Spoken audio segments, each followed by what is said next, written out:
Bonjour, aujourd'hui j'aimerais vous parler d'un très vieux kit qui a été réédité très souvent et qui va me permettre aussi de vous présenter plus tard des kits beaucoup mieux réalisés, beaucoup plus précis, beaucoup plus modernes.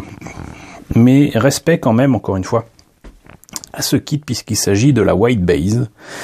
La White Base dans la collection de vieilles maquettes de 1980. Qui, pour Bandai, profitait en fait de la sortie des films qui compilaient les épisodes de la série Gundam. Gundam date de 79, mais contrairement à ce qui est dit, ça n'a pas été un succès immédiat.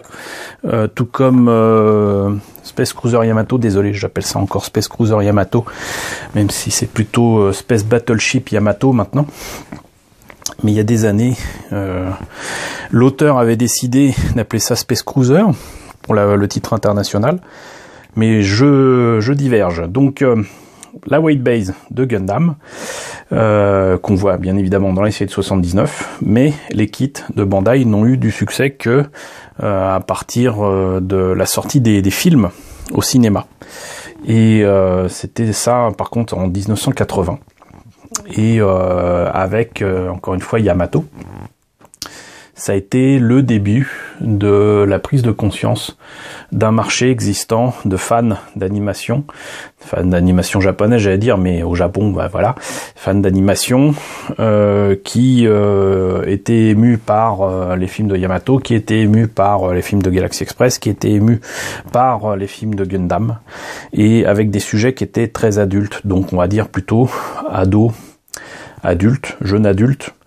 Et ce qui est intéressant avec tout ça, c'est que du coup, tous ceux qui faisaient de la maquette se sont mis à avoir accès à des kits Gundam relativement bon marché, beaucoup plus bon marché que si ça avait été des jouets, qui de toute façon sont à destination essentiellement des enfants, et surtout comme c'est des maquettes, il s'agit quand même clairement de kits qui se permettent de proposer différentes échelles, mais surtout différents sujets.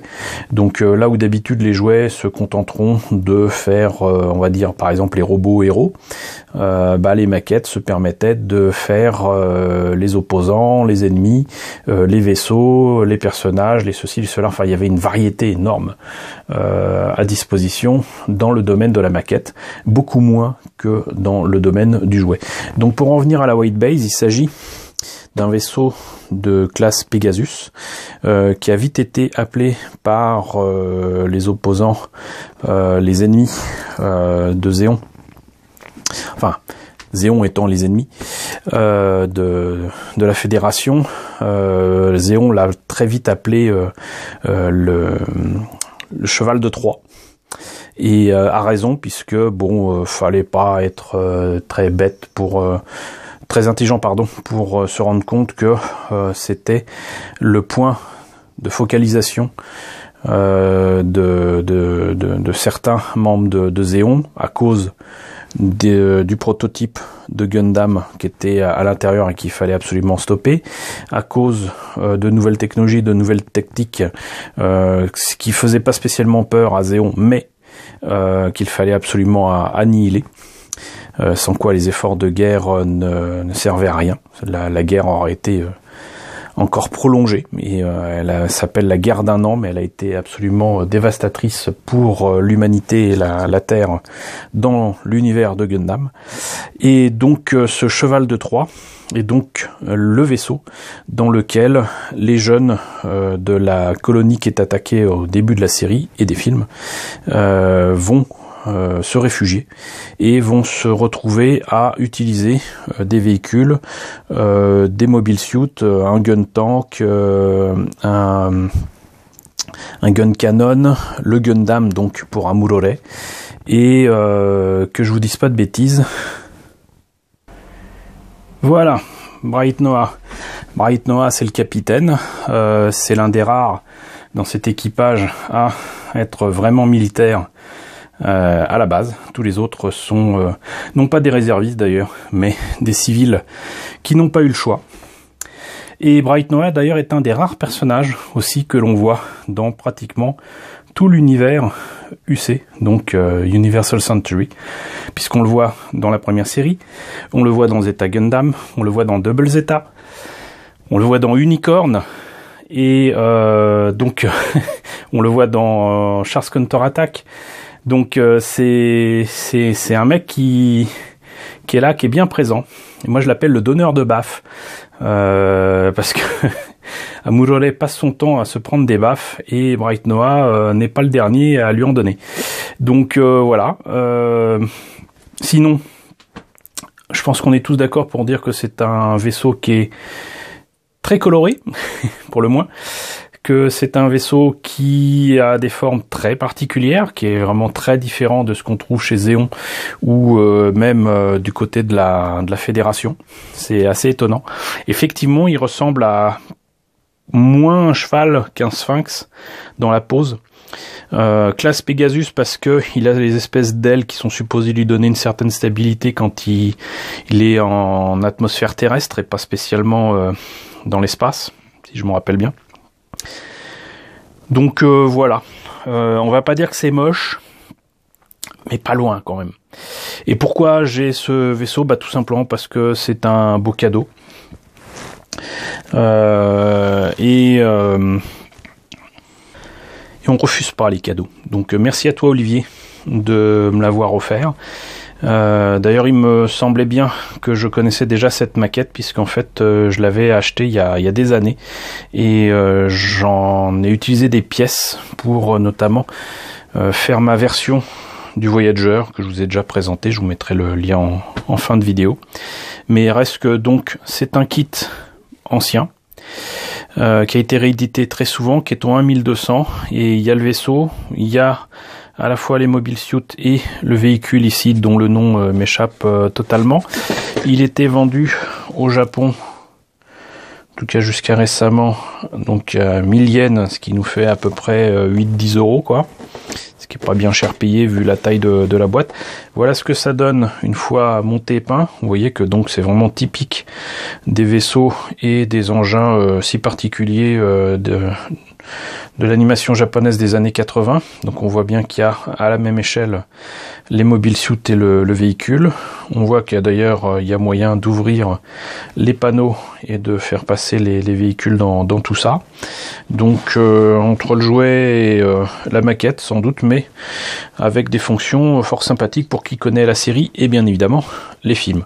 Alors maintenant qu'on a fait le tour de la boîte et il n'y a pas d'autre chose à montrer, ben on va voir ce que ça donne à l'intérieur.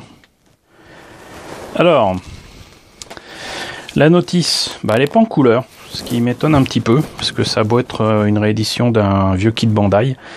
Moi j'aurais bien vu en couleur, mais visiblement c'était déjà en noir et blanc. Le dessin, c'est pas terrible, mais il y en a un.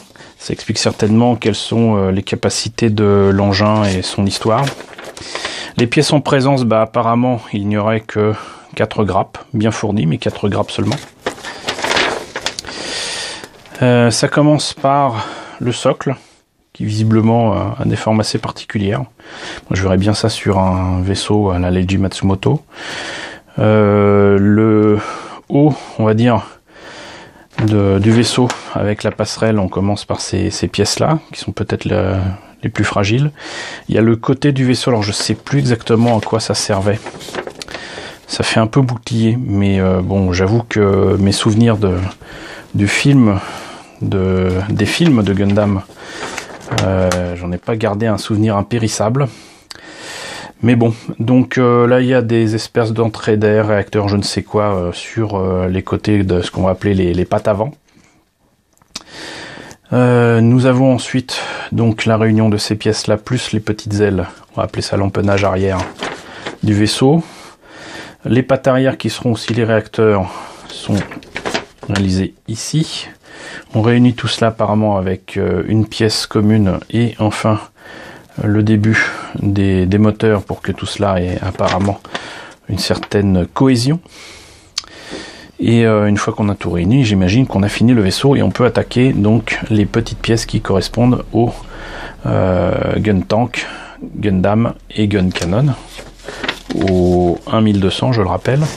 Et donc ce véhicule, comme c'est écrit en japonais, donc le nom m'échappe totalement, et qui permet de transporter des mobile suits ou du matériel.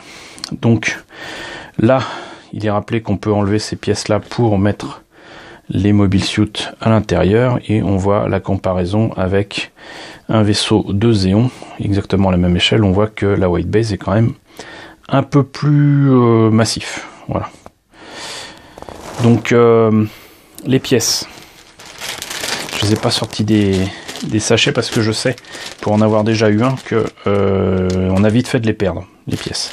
Donc vous voyez quand même qu'il y a pas mal de détails qui sont déjà en couleur. Je rappelle que c'est 1980. Avec donc ce socle ici qui a l'air quand même bien petit pour tenir un truc aussi grand. Et des pièces qui peuvent être bien utiles quand même pour du kit bash. D'ailleurs, en fait, c'est à ça que m'avait servi le vaisseau au départ, à détailler le Voyager, mais aussi à utiliser des pièces pour des projets de kit bash Star Trek. Je vous montrerai ça un jour. Voilà le reste des pièces, avec mine de rien quand même pas beaucoup de détails, mais quelques détails quand même. J'espère que ça se voit là. En creux. Hein. Ici, donc les mobile suits qui valent ce qu'ils valent, à savoir pas grand chose au 1200.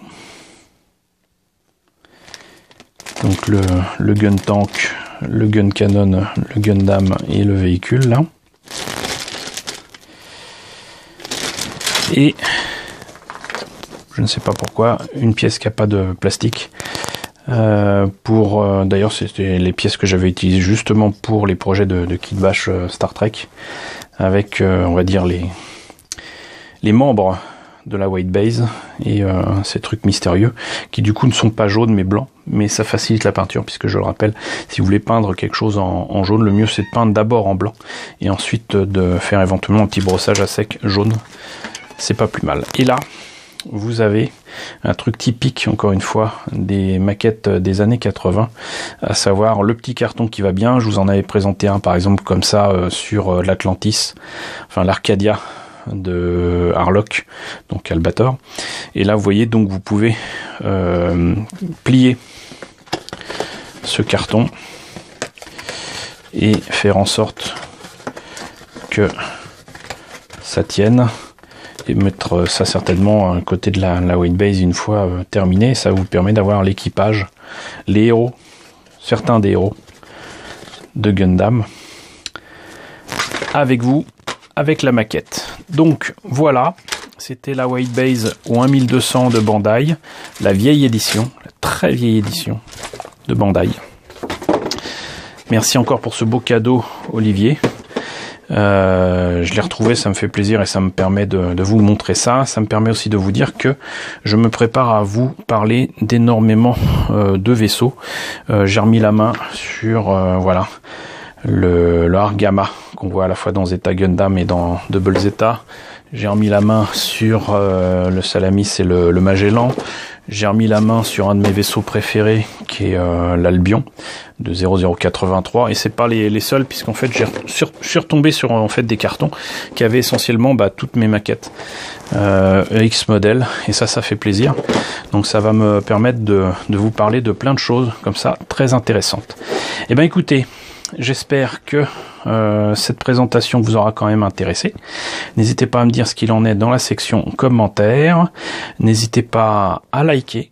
N'hésitez pas à partager. N'hésitez pas à vous abonner si ce n'est pas déjà le cas. Coucou à tous ceux qui se sont abonnés, qui nous ont rejoints dernièrement. On est quasiment 1470. C'est cool. Coucou aux grands anciens de la chaîne. Et merci à tous de votre fidélité, et je vous dis à très bientôt forcément, pour la présentation de très nombreuses maquettes Gundam.